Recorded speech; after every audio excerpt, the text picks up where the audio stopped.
हर बेबसी ने इस जिंदगी ने तुझको ही चाहा। আজকে আমার বাবার বাড়িতে তাদের একমাত্র জামাইয়ের জন্য চলছে রাজকীয় আয়োজন। আর কি কি আয়োজন করা হচ্ছে সবকিছুই কিন্তু আজকের ভিডিওতে থাকছে। তো আমি সকাল 10টার দিকে ঘুম থেকে উঠে দেখি যে আম্মু রান্না শুরু করে দিয়েছে।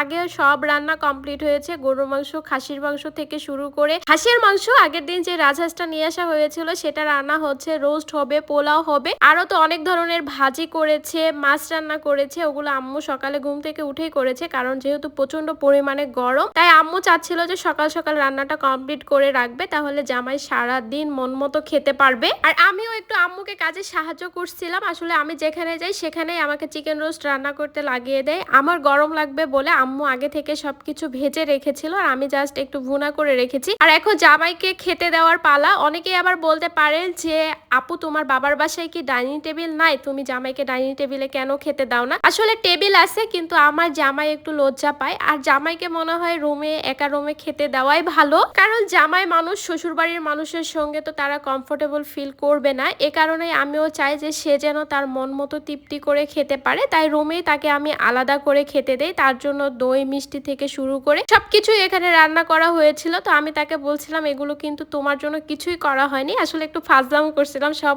আমার জন্যই করা হয়েছে। কিন্তু না, জামাইকে উদ্দেশ্য করেই কিন্তু শ্বশুর বাড়ির সব আপ্যায়ন করা হয়।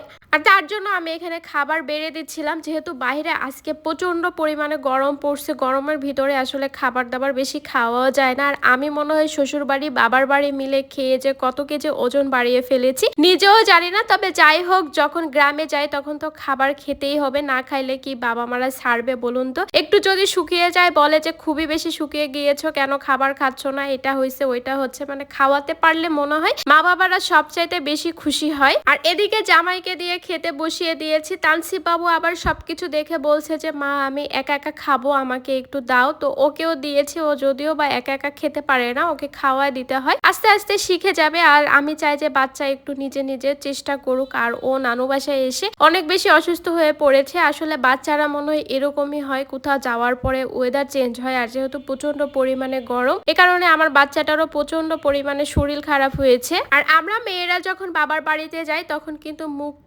পাখির মতো উড়ি। এটা হচ্ছে মনে হয় 2টা ডানার চেয়ে 4টা ডানা হয়ে যায়। এখানে মন মতো সবকিছু করা যায়, মন মতো সবকিছু খাওয়া যায়, যা ইচ্ছা তাই করা যায়। তো জামাই তখন দইটা খায় নাই, তো ওর জন্য রেখে দিছিলাম বিকেলের দিকে জামাইয়ের জন্য অনেক কিছু নাস্তাও রেডি করছিলাম আমি। আম, জাম, কাঁঠাল থেকে শুরু করে, ও সরি জামের কথা বলে ভুলই বললাম, এখানে জাম ছিল না, আরো কয়েক ধরনের ফলমূল ছিল। জামাই বলছে যে খাইতে খাইতে আমি একেবারে শেষ হয়েছি। আর সবচাইতে বেশি ভালো লাগে আমার বাবার বাড়ির আশেপাশের পরিবেশটা, যেখানেই যায় না কেন চারিপাশে অনেক বেশি সবুজ। তো কিছু গাছও লাগানো হয়েছে বাড়ির আশেপাশে। এখানে কিন্তু বিদেশি একটা আম, আসলে আমের নামটা আমি বলতে পারছি না, তো ভাইয়া এই গাছটা লাগিয়েছিল। এখানে অনেক কয়টা আম ধরেছিল যেগুলো আমার জন্য রাখা হয়েছিল। আর আমগুলো পাকাও শুরু হয়েছিল। একটা দেখলাম যে আম পেকে নিচে পড়েছিল, সেগুলো আবার আমি হাত দিয়ে ছিঁড়ে নিচ্ছিলাম বাসায় রাখার পরে। তো আমগুলো হচ্ছে সবাই মিলে খাওয়া হবে। আবার গাছে আম থাকলে 2-1টা কেউ না কেউ চুরি করেও নিয়ে যেতে পারে। আমার কাছে মনে হয় যে আমার বাবার বাড়ি ছুটি কাটানোর জন্য বেস্ট একটা প্লেস, কারণ চারিদিকে সবুজ, চারিদিকে মন খুলে মুক্ত পাখির মতো